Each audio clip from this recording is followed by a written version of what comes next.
Okay, right. Today I'm on a Zoom call to Ireland, I think, with Anthony Kaminskas, who is a bookmaker, but predominantly a professional gambler. Thanks very much for agreeing to talk to us, Anthony. So, starting from the sort of beginning, you graduated from university and went to work for Paddy Power after a brief stint, I think, in a coral betting shop. What attracted you to the gambling industry? What attracted me to gambling, just like making a few quid. Obviously, you start off like everyone else, not knowing anything really, but you might know a little bit about one or two different sports because you follow sports, be it horse racing or football or something. Yeah, and just trying to win money basically, but essentially guessing, I suppose, like the vast majority of people still do. Yeah, and just trying to win money. Could always get into betting shops before I was 18 because I'm 6'3", so it was always handy enough walking into a betting shop and being served. So it was that probably started in my last few years of high school, probably about 15, 16 sort of thing. So I could get on in the Stanley racing near my high school, but like nothing major. Like we're talking absolute pocket money stuff and paper round money. But yeah, just trying to win a few quid and like everyone else really. And did you find from the start that you had a sort of aptitude for it, or did you used to do your money like everybody else? Yeah, do my money for sure. Yeah, just everything that everyone does starting off, your football accumulators and picking up a coupon in the shop and not being aware of prices really and how important they are, more being aware of teams and what team I thought were going to win rather than what price they are, sort of thing. So yeah. Did it open your eyes a bit when you got into like inside a trading room at Paddy Power to see that people were winning? Yeah, to be honest, it opened my eyes in the coral shop. The first shop I worked in, they used to send communications around about what the bad each way races were for the day, and we wanted to avoid them. They used to try and push Yankees onto customers. And there was I always remember there was a syndicate of like, they used to bet like Eastern European, I think it was Eastern European football teams. They were called like the Greek syndicate around Manchester. And they were only having monkeys on sort of thing. But they were betting stuff off the coupon and like we had to ring all their bets over, and it just like, it just makes you think, why do we have to treat these guys differently to the regulars in the shop? And sure, that just set off the alarm bells of they must be doing something right. And you could obviously see the P&Ls in the shop and everything like that. And then when I was at uni, my last 2 or 3 years at uni, I was in Betfred's head office in Birchwood, just in the call centre taking bets. It was different at Paddy Power, but the call centre in Betfred used to be in a massive, like a bloody school hall basically. And you used to be able to see the traders on the other side of the hall. But if there was a bet that needed clearing, you had to ring them, and it was just like the mystique of it all. Like this guy's coming on, you could see what category he was, red, orange, or green, or whatever. Green, you could lay them whatever. Red, you had to clear all the bets, and orange was a bit in the middle. You used to use your own judgment, I suppose. So it was just trying to work out. You basically saw people who were winning for the first time in your life, and you were just kind of piques the interest a little bit, doesn't it? So it's changed a bit. I mean, I assume now they don't even have those people on anymore, do they? They just close them down. I don't know. It's Fred, I don't know how it works at Fred's anymore. Yeah, even Powers, I suppose. Yeah, I suppose like early on in the industry, 10 years ago for me, 10, 12 years ago, even longer, they used to lay people as marks. Doesn't happen anymore really. We weren't laying anyone at Powers as a mark really prior to when I left Paddy Power. So yeah, I think that's the biggest change. You used to get your card marked for a couple of grand off some of the guys, and Betfred used to lay a couple in particular very, very smart customers who could just beat the markets basically and comfortably beat them. So that was always interesting. were there any particular sort of punters or professional punters that you read about or actually did business with that you sort of thought, I'll try and emulate them? Yeah, like I remember the three main guys honestly, the Betfred guys, I could tell you their account number, I can recite them still, just because every time they came on the phone, it was bloody. Like I could, yeah, it was basically everyone used to be able to press a button on your phone to go on standby, and as soon as one of them came on, every single person wanted to go for a piss, basically, and there was a mass exodus of people just trying to follow him in the room. So yeah, it was just there was a couple of guys. The main guy was a guy called Jason Knowles, 60209, Mr. Knowles.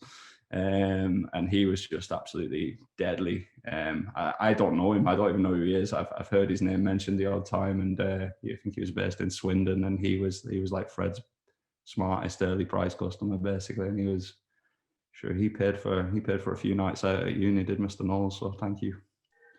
So when when did your skill in odds compiling start to develop? When did you have to sort of take on that task? So I was always in risk. So the way Powers used to do it, when I started at Paddy Power, the risk team and the traders, there was like a little bit of division between the two of them. So risk were like speaking to the traders, but the traders thought they knew more than the risk guys, because they probably did. They understood the subjects a little bit better, but we could also see the money coming in and where it was coming from. And it was kind of, you were trying to mix and match the two. I think the trader's knowledge is obviously very important and everything, but I always think money talks more than what your opinion is. Money should help shape your opinion. And there was always a little bit of frustration with trying to deal with the traders and trying to get them to cut a price at certain points.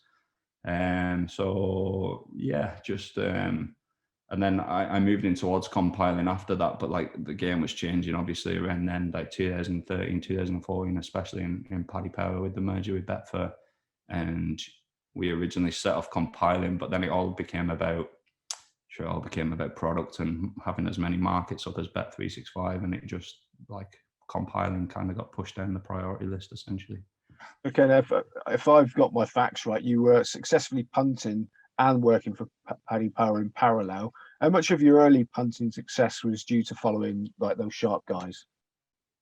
Well, when I was at uni, like I would have been following the lads at Betfred, the smart guys, and then just doing my own bets on the side, which wouldn't have been smart.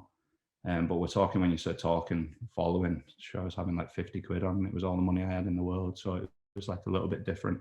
As I started being able to get my own odds compiling opinion, you just basically start following people. The frustration I always had was if I follow somebody and it gets beat, I don't know where I'm going wrong or anything. I'm not learning anything. I'm relying on somebody else basically. And I don't know if it's just in my psyche, but I don't like relying on people that much. I like to do my own thing. And so I wanted to have control over how I compiled and how I got bets on. Yeah, I think it's more I don't know if you'd call it a control thing, but like I didn't want to have any excuses. And if I got stuff wrong, I wanted to be able to correct it myself rather than just not have any way to correct it. I just had to follow the next bet. So it's just being in charge of my own thinking and my own process. And if it all goes wrong, there's only one person to blame, and it's me basically. Okay, but did your punting earnings start to sort of eclipse those from your proper job before you decided to go pro punting, or did you sort of think this is the future and just jack it? Yeah, no, it definitely was at the end for sure. The last few years, like I don't really have any regrets with everything I've ever done, but like I wish I would have left my job earlier than I did, because I could have done it a lot earlier. And I kind of hung around, and sure, life circumstances with trying to get a house and stuff like that is it kind of forces your arm. But like I probably had 2 dead years at the end of my Paddy Power time where I probably could have gone earlier, and I probably should have done. And I just hung around just to be uber safe, just to be in a good position that I wouldn't be coming back with my tail between my legs in a year's time. Yeah, but you're a sort of a married man. So how important was the support of your wife? You know, was she all for it, or is it a bit of a leap of faith, isn't it? Yeah, like the missus wanted to get the house, and we got that over the line. As soon as that was over the line, I was gone basically. And you know, women are nesters, aren't they? And guys like to take a bit of a risk, just in general, to generalize a little bit. And I think that probably applies to everyone's wife as well. But like, yeah, my missus is great, to be honest with you. I think the most plus EV decision you can make in your life is getting a good partner to spend it with, I think. And I think I've got that, to be honest with you. I can't imagine what it's like if you're with someone and you can't stand them and you're trying to do stuff. It must be horrendous. So you need somebody on side, and she's been all right. Yeah, good. But you say you managed to get the house. You got the house while you're still in a job, so you've got somewhere to live. What sort of tank did you have to start punting with? Big enough, to be honest with you. I was trying to get to 250k to quit my job basically, and I had about 200 grand. And then I was trying to get to 250 basically, and I thought 250 was kind of my line in the sand that I could just say, right, I've got to go and have a go at it. And I basically won 150, 160k on a bet on a lucky 15 with Betfred in a shop. So I got paid, and that took my tank up to about 350-ish. And I think I handed my notice in the next day, basically. Yeah, the last horse was a Donald McCain horse at Bangor. It was the shortest one of the four. It was like a 7-4 shot that went off evens.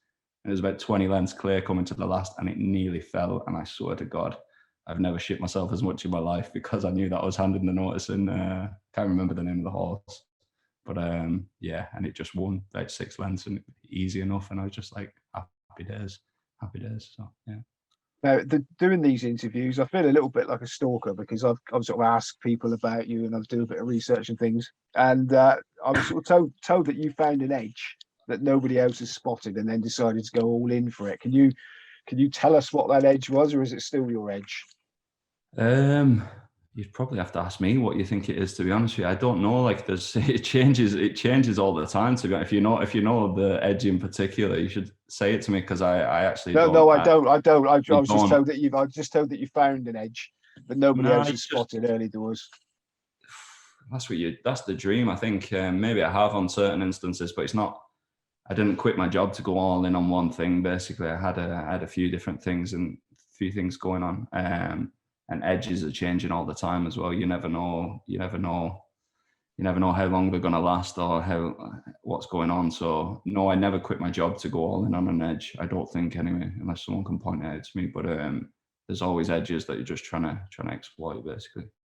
Okay, and I've also heard you described as ruthless, but also the best punter they've ever dealt with. So that's from the same person. So is one like a prerequisite of the other?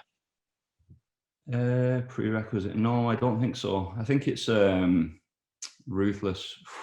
Like, I think when you've got no money, essentially, or when you've got 10 grand and you want to have 100 grand, I think that there has to be probably an element of ruthlessness in what you do, or you're just gonna win your 10 grand every year. And a lot of people are happy with that, and fair play. Like, if I see something that's like, I would have had a horse originally that I was involved in with like 10 guys, the first horse that got me into it, and we were going to bet it one day. There was a big WhatsApp thread about it, and some lads wanted to go early, I wanted to hold, and a couple of lads wanted to hold, and it materialized that some people went early and some people held. Like, standard WhatsApp, we all own a horse chat that gets repeated probably the country over every single week. So I just knew that I didn't want to deal with the people that wanted to go early. So I just basically relinquished my share in the horse pretty much straight away, just because. Now, you could call that ruthless, but there's method to the madness, basically. Like, I'm just trying to, I want edges and I want to win money. And if you have a different opinion to me and you want to go about it a different way, I think that's fine. Like, but I'll just won't deal with you on a business point of view. And there's people that I don't deal with on a business point of view that I'd happily go for a pint with and chill out with. But when I'm trying to make money, if I think you're going to hamper that in just your actions, I'm probably going to cut you off. And that's basically it, mate. Like, if that makes me a prick, sure, I'm a prick. Like, do you know what I mean? It's like, you've got to protect your edges, and you've got to do it as efficiently as possible and as under the radar as possible. And if there's going to be a difference of opinion, sure, you might as well go ahead and I'd be happy for them if the horse won and they got the 10 grand out of it. Happy it is. Like, I don't have regrets. I don't have any jealousy about anybody. But just, I have my way of doing things, and if it differs for someone else, I just won't deal with them, basically.